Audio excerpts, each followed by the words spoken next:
Rajkot RTO હેઠળ register થયેલા હોય એવા લગભગ 300થી વધારે વાહનોની વિગતો અમે કઢાવી છે. આ વાહનો એવા છે કે જેમણે છેલ્લા 1.5-2 વર્ષમાં વારંવાર જે ટ્રાફિકના નીતિ નિયમો છે એના ભંગ કરેલા છે. આ 300 વાહન ધારકો એવા છે કે જેમણે 50થી વધુ વખત આ નિયમોના ભંગ કરેલા છે. એમાં ભંગ અલગ અલગ વિષયનો હોઈ શકે. ક્યારેક હેલ્મેટનો ભંગ થયો હોય, ક્યારેક રેડ લાઇન ક્રોસ કરી ગયા હોય, ક્યારેક સિગ્નલ ભંગ કર્યો, ક્યારેક રોંગ સાઈડમાં ગયા હોય.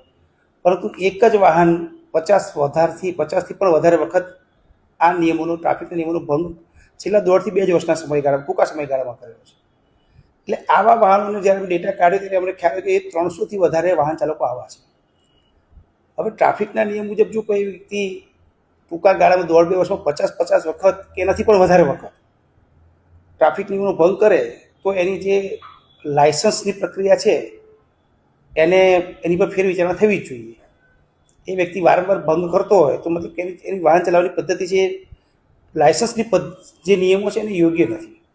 એટલે આવા વાહનોના લિસ્ટ કાઢી અને જેની સંખ્યા વધારે ઓછી એના આધારે અમે ચોક્કસ આરટીઓને વિનંતી કરી છે કે આ વાહન ચાલકોના લાયસન્સ જરૂર પડે તો સસ્પેન્ડ કરે અને જરૂર પડે તો રદ પણ કરે. હા, અમારી પાસે જે ડેટા છે ડેટાનો અમે અત્યારે અભ્યાસ કરી રહ્યા છીએ. એમાં જેમ જેમ અમને દેખાશે વધારે વધારે તે વધારે વિગત એમાંથી કાઢવામાં આવશે. વધારે ને વધારે લોકો વિરુદ્ધ કે જે લોકો આ વારંવાર ભંગ કરે એને 100% અમે આરટીઓમાં પણ લખશું અને નામદાર ટ્રાફિક કોર્ટને પણ અમે વિનંતી કરવાના છીએ આ લોકોને વાહનો જપ્ત કરવા માટેની પરમિશન અમને આપે તો એમને જપ્તની પણ કાર્યવાહીમાં કરશું. આ તમામ કાર્યવાહી કાયદાના પરવ્યુમાં જ કરવામાં આવશે. કાયદાની બહારની કોઈ કાર્યવાહી નથી.